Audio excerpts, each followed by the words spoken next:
Abuse of power and obstruction of Congress. As of today, those are the Judiciary Committee approved charges against President Trump. Now it's on to the full House of Representatives to decide whether or not to impeach him.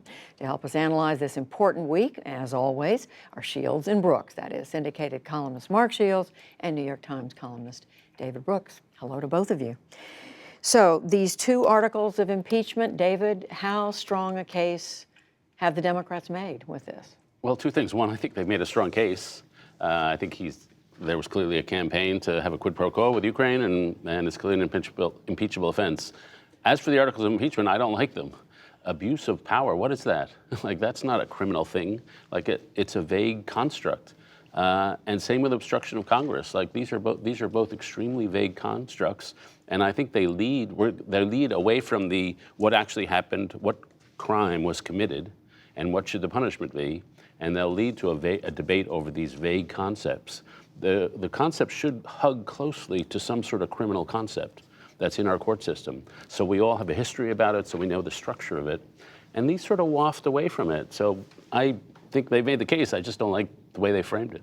Mark, too vague and not on the point? David, too vague? No, never. Judy, I think the best case that was made by a unique person in the sense of Zoe Lofgren, who was a staffer for Don Edwards on the House Judiciary Committee at the time of the Nixon impeachment, was a member at the time of Bill Clinton's impeachment, is now on the House Judiciary Committee. And I thought she drew the distinction quite compellingly, and that was that Richard Nixon, no comporting with a foreign power, no attempt to bring that foreign influence into our elections, that he had tried to influence the election improperly and tried to cover it up with the FBI and the CIA and paid for it. That Bill Clinton, no foreign influence, no rigging of an election. He had totally improperly and indefensibly had sexual relations with a 21-year-old intern and lied about it.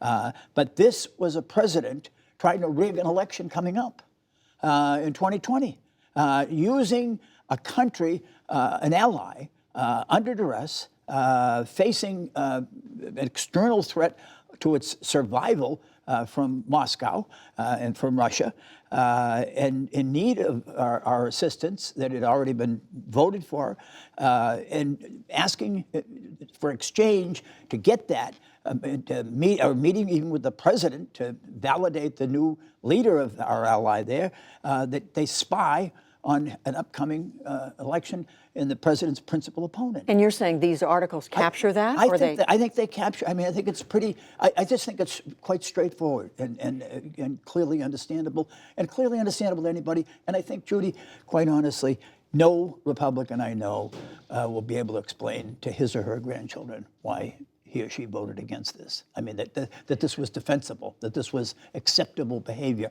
on the part of a president of the United States. I think they'll say, oh, I might have voted for censure. This doesn't rise to the level of impeachment. I still think that's their strongest argument, aside from just throwing up smoke. But are you saying, David, that there's a different article that they could have, should have come up with? Well, I should have gone to law school because I'd know. I didn't go to law school. So I don't have the exact phrase. I just think the phrase abuse of power it just means nothing and everything to me. And obstruction of Congress? Well, that's a little closer. But frankly, so many people have been accused and sometimes removed for office from that we really undo an election over that one. And I think something seriously happened here, but it was what Mark just described. But somehow the way we're about to debate this doesn't seem to get the seriousness of it. Well, I just think one side is engaged in the debate. I mean, the Republicans have not. I mean, there was an acknowledgement on the part of Clinton's defenders that he had done something wrong, even with Nixon, that there had been a break-in.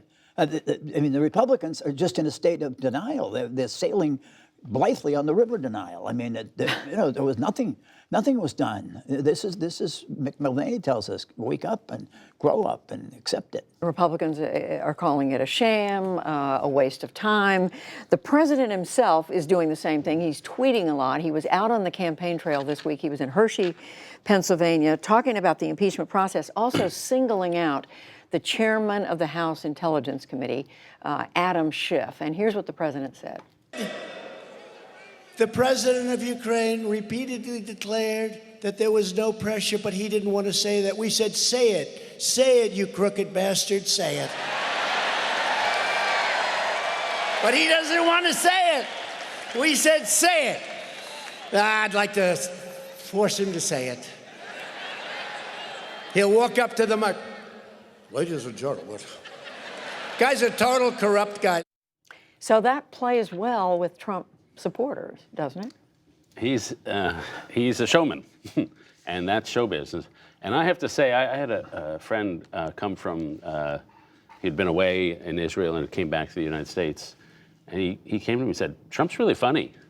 And I don't always see the humor, but in Hershey, Pennsylvania, tens of thousands of people see the humor, and hundreds of thousands, hundreds of millions, or tens of millions of people around the country see the humor, and they just think guy's funny, and I like that. It seems it's working. I mean, he's using coarse, tough language. It's not working. He's running behind Joe Biden and every other leading Democrat. Judy, just think of politicians, political leaders in your lifetime, whether it's the shining city on a hill, or the hope, and that's what we can do together, what we owe each other. This is the antithesis of that. This is the politics of grievance.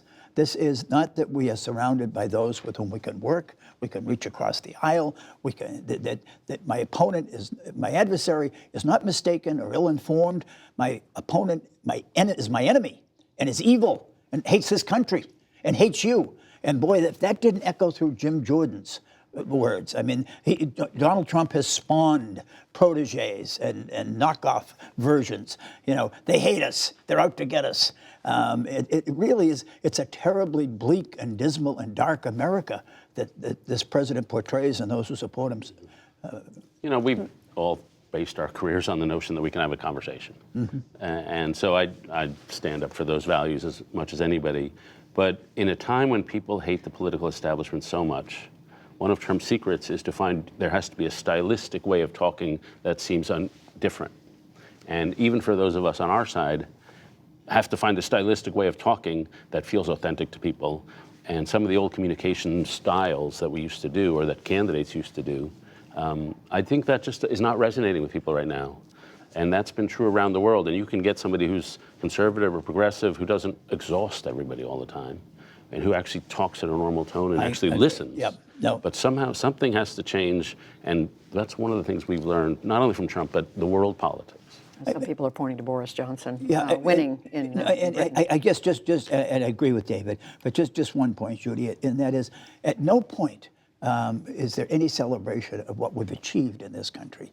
I mean, the fact that we've cut the poverty rate among people over the age of 65 by 2/3, that we've removed 85% of the lead from the air. I mean, all of the things we've done and are doing, we've got a long way to go, but we have achieved. And there are good things that America does. In a completely different direction, two investigations I want to ask you both about. One, David, is the Inspector General of the Department of Justice went back and looked at the origins of the Trump campaign Russia investigation. Republicans had been saying it would show political bias.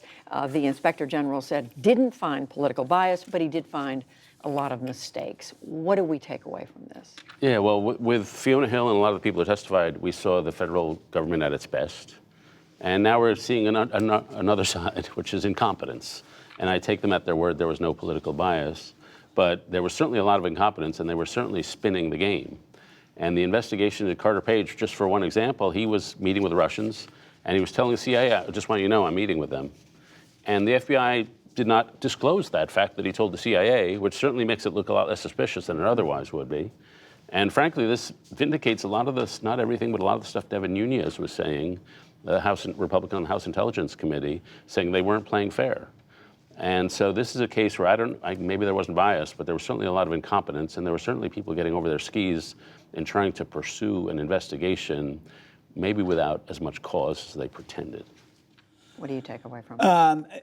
That there wasn't, I agree with David, that there were serious mistakes made, and I think the FISA process is open not only to scrutiny but to severe criticism. But when Christopher Wray The director of the FBI, appointed by President Trump, says investigations were opened in 2016 for an authorized purpose and with the adequate federal predication, the recent word that is now in vogue. But he gets lambasted by the president. It's like everybody got something out of this investigation except the president, who wanted to be a coup, and there was no coup. That's it. I mean, I think a lot of people have to answer what they did as far as the visa, but there was no coup. The other report, that actually not so much investigation official, but the Washington Post has reported, David, after extensive reporting going back years, asking for documents, that around the Afghanistan war, the decisions made by administrations going back to George W. Bush, Barack Obama, through this administration, indicate that top officials were not telling the American people everything they knew, the truth about what was going on in that war. Yeah, I found this series shocking. I mean, the one thing, you always think, oh, we'd learn from the past. And the one thing what we thought we learned from Vietnam was you don't lie about body counts. And it wasn't quite that, but it was certainly dissembling about a lot of stuff over over several administrations. And some of this is inevitable in war. I remember I read about John Hay, who was Lincoln's chief of staff, or assistant. And he's writing these public statements about how the Civil War is going. War's going great, you know, we're going to win. And then he's writing in his journal at the same time, war's going terribly, we're going to lose, we have no strategy. So some of this is inevitable in war, but the fact that they didn't learn the single biggest lesson of military history in the last 75 years, which is be straight, it's mind-boggling to me. Vietnam was only a few decades ago. A few decades ago, Judy, if anything, this is worse than Vietnam.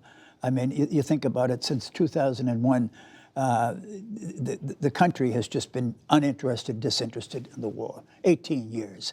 The fact that 157,000 human beings have perished in this war, that $1 trillion has been misspent. I think it's fair to say. I mean, on motor pools that don't exist, supporting troops, 200,000 troops that don't exist. It was a total fraud, scandal, criminal activity, and nobody blew the whistle. Nobody called out. I mean, it was absolutely wrong. It's indefensible. And all this time at home, what are we doing? $6 trillion in tax cuts. I mean, it's just sort of a let it go on. It is indefensible. We turned our back on the Powell Doctrine, which, you know, if anything we learned after Vietnam, that you go in with a limited objective, with overwhelming force, with clearly understood consensus among your population, civilian and military. All of that's missing. All of it's missing, and it's a terrible nightmare. In a perverse way, it helps Donald Trump. It helps Donald Trump because it's the government lying. I mean, we don't like to think that we lie to each other, our government lies to us, but this is a case of lying to the American people and lying to themselves. And your point is it's gone back a long time. This is not a modern phenomenon. Yeah, and you see and you don't see. Like, we all knew Afghanistan was a struggle. I was in Kandahar once, and I saw joint American-Afghan operations, and the American soldiers looked awesome and fit, and they were really trying really hard. And some of the Afghan soldiers, like, I could have taken them on. And I saw that, but I didn't see it. And when our leaders aren't telling us the truth about these things, it's hard even for me. I was over there. It's hard to really know. You got to trust your leaders, and lives depended upon it. Fully 2/3 David of Brooks. Afghans are diagnosed with mental disorders after 18 years of war. That's how terrible. That's the tragedy. Mark Shields, David Brooks, thank you. Thank you.